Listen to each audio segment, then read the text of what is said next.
नमस्ते, आप सभी का स्वागत है हमारे YouTube चैनल पे। आज मैं बनाने जा रही हूँ साबूदाना की खिचड़ी। तो चलिए बनाते हैं साबूदाना की खिचड़ी। साबूदाना की खिचड़ी बनाने के लिए सबसे पहले हम एक बड़े बाउल में साबूदाना लेंगे, उसको 2-3 बार अच्छे से धो लेंगे। इसको बनाते टाइम, साबूदाना की खिचड़ी बनाते टाइम मेन, अगर हम साबूदाना अच्छे से भिगाएंगे तो हमारा जो खिचड़ी है वो बहुत अच्छे से अलग अलग दाने खिलके बनेंगे। तो इस तरह से अच्छे से 2-3 बार करके हम इसको धो लेंगे। साबूदाना जो है वो उसको मैंने अच्छे से धो लिया है 2 बार। अब इसमें हम पानी डाल के आधे घंटे के लिए भिगो देंगे। पानी इतना डालेंगे कि साबूदाना जो है वो अच्छे से डूब जाए। देखिए, इतना पानी डाल के इसको आधे घंटे भिगो के छोड़ देंगे। आधा घंटा हो गया है, अब हम इसका पानी अलग करके निकाल लेंगे। ये अच्छे से फूल गया है, इसको और फिर 3 घंटे के लिए भिगा के छोड़ देंगे। इसका जो पूरा पानी है वो अलग कर लिए हैं। थोड़ा बहुत पानी नीचे होगा तो चल जाएगा। इस तरह से पूरा पानी इसको अलग कर देना है और इसको 3 घंटे फिर से भिगाने के लिए छोड़ देंगे।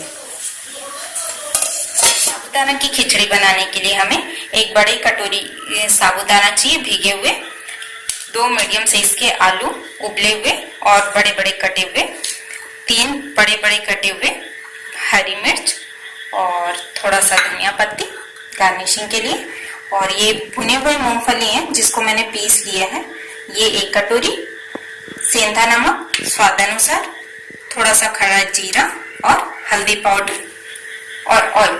हमारा गरम हो गया है।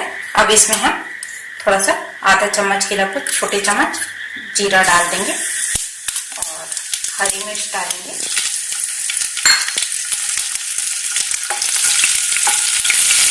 इसमें 1/4 चम्मच हल्दी पाउडर डालेंगे। अब इसमें उबले हुए आलू को डाल के थोड़ी देर भून देंगे। आलू को 2-3 मिनट भूनते हुए हो गया है। अब इसमें हम अपने साबूदाना डाल देंगे।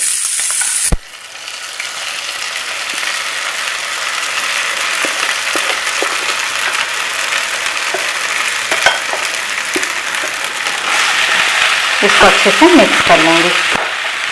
हमारा अच्छे से हल्दी और आलू के साथ मिक्स हो गया। इसमें आप नमक डालेंगे। नमक लगभग आधा चम्मच से थोड़ा सा ज्यादा डालेंगे और अच्छे से मिक्स कर लेंगे। साबूदाना को कभी भी ढक के नहीं पकाएंगे, नहीं तो फिर वो चिपचिपा बन जाएगा हमारा साबूदाना। इस तरह इसको ऐसे बगैर ढके ही पकाएंगे। इसको अच्छे से मिक्स कर लेंगे और 2 से 3 मिनट पकाएंगे। 2 से 3 मिनट भूनते हो गया है। बीच में हम अपना जो फल्लीदाना का पाउडर था वो डालेंगे और अच्छे से मिक्स कर लेंगे। इस तरह पीस के डालने से ये है कि थोड़ा बहुत अगर आपका साबूदाना चिपचिपा होता भी है तो ये फल्लीदाना का पाउडर डालेंगे तो वो मस्त अलग अलग खिला हुआ बनेगा उससे। साथ ही इससे साबूदाना की खिचड़ी का टेस्ट भी बढ़ जाएगा। तो अब इसमें हम जो बारीक कटा हुआ हरा धनिया पत्ती है वो डाल देंगे और अच्छे से मिक्स कर देंगे। 2 से 3 मिनट हो गया इसको भूनते हुए। अब इसको हम गैस को बंद कर देंगे और सर्व कर देंगे। तो आइए सर्व करते हैं।